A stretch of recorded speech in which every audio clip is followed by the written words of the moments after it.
Je suis heureuse de vous retrouver sur le plateau télé du JFR Café en compagnie de mon invité, le docteur Evelyne Mebloum, et nous allons parler de radiologie interventionnelle chez le sujet âgé. Bonjour docteur Mebloum. Bonjour Christelle. Merci Evelyne d'être sur notre plateau. Vous êtes radiologue au CHU, donc dans Henri-Mondor, chef de service de radiologie à l'hôpital Émile Roux, c'est bien ça? Exactement, qui se situe à Limeil-Brévannes et qui fait partie de notre groupe hospitalier.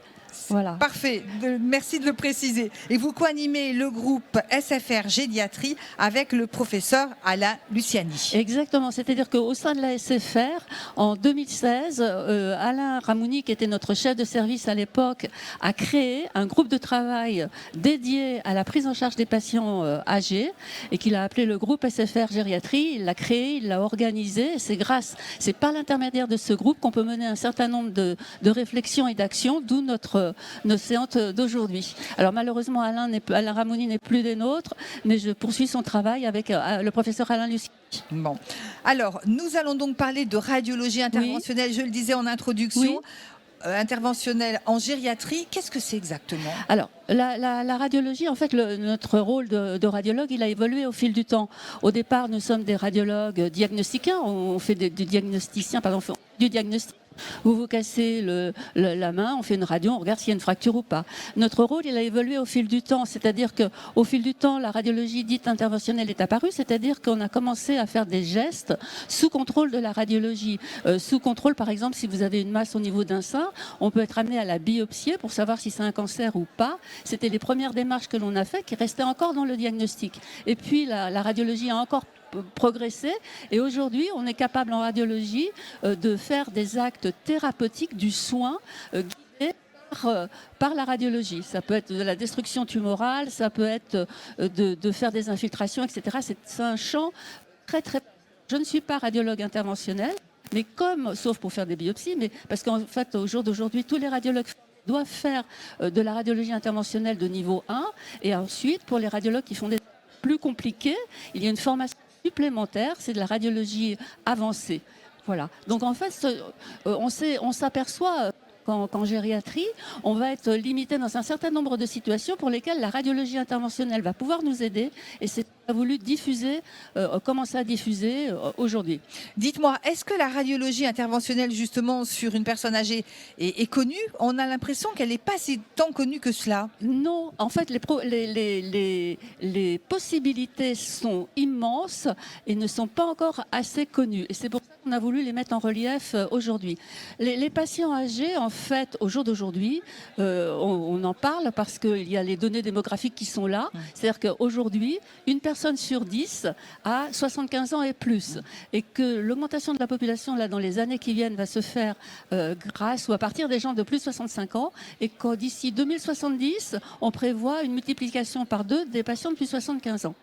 Il y a des patients de 80 ans qui sont en pleine forme, mais souvent les patients âgés sont très particuliers dans ce sens que ce sont des patients complexes. Complexes parce qu'ils sont polypathologiques, c'est-à-dire qu'ils ont accumulé au fil des années des maladies chroniques, et d'ailleurs les gériatres parlent de poussée aiguë de maladies chroniques. Ils ont du diabète, de l'hypertension, une insuffisance rénale, ils ont eu un cancer, ils en ont guéri, ils en ont un autre. Donc on a des situations cliniques extrêmement complexes, des patients compliqués et pour lesquels il va y avoir des contre-indications au traitement classique. Oui, sans compter que souvent ils suivent plusieurs traitements. Voilà, exactement, tout à fait. Vous êtes bien au fait. Il y a de multiples médicaments qui existent, ils prennent de nombreux médicaments et du coup, et puis il y a des contre-indications au traitement habituel. Par exemple, quand les patients sont douloureux, on ne va pas pouvoir leur donner d'anti-inflammatoires. Il y a trop de risques, notamment de saignement.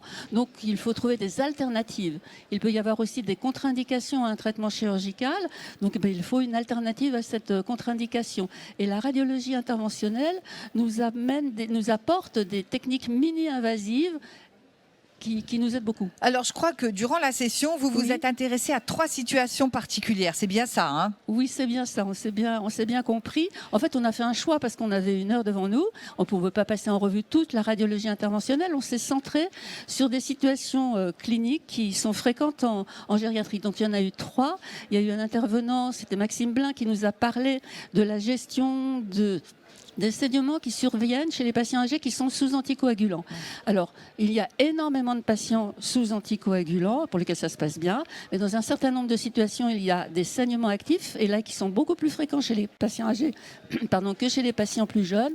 Comment les gérer? Et puis mécaniquement, comme le nombre de patients âgés va augmenter, on va être face à cette situation de plus en plus fréquemment. Donc il fallait savoir comment la gérer, comment les radiologues que nous sommes pouvons gérer ces thématiques. Voilà. Le deuxième sujet que nous avons abordé, et là c'est un sujet immense, qui est la gestion de la douleur chez les patients âgés, puisque on sait, les statistiques sont là en fait, au-delà de 75-80 ans, il y a 50% des personnes qui souffrent de douleur, et cette proportion devient très très élevée quand les gens sont en institution. Donc il fallait se pencher sur ce problème-là. La troisième thématique que nous avons choisie est celle des hypertrophies, des embolisations, des hypertrophies bénignes de la prostate, à l'origine de troubles urinaires très gênants pour les messieurs. Et il y a des solutions autres que la chirurgie à proposer. Alors, dites-moi, docteur Mebloum, ça veut dire qu'il faut communiquer avec les patients, et puis il faut agir sur la visibilité des pratiques. Comment vous faites dans ces cas-là ? C'était le grand souci, parce que les techniques utilisées sont souvent méconnues, notamment pour le traitement des douleurs. C'est-à-dire qu'il n'y a pas une prise en charge. En fait, la douleur est insuffisamment gérée pour elle-même chez les patients âgés. Jusqu'à présent, on leur proposait on propose des médicaments, mais ils ne peuvent pas les prendre. De la kinésithérapie, mais il n'y a pas forcément un environnement favorable. La chirurgie, c'est pas toujours possible. Donc, il fallait qu'on connaisse un peu que ces techniques soient diffusées.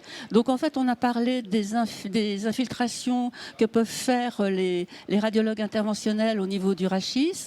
Notre intervenant, qui était Adrien Kassler, qui vient de Grenoble, qui est universitaire de Grenoble, nous a parlé des vertébroplasties. Vous savez, quand les patients âgés tombent, sont décalcifiés, ils peuvent faire des fractures du corps vertébral qui sont extrêmement douloureuses.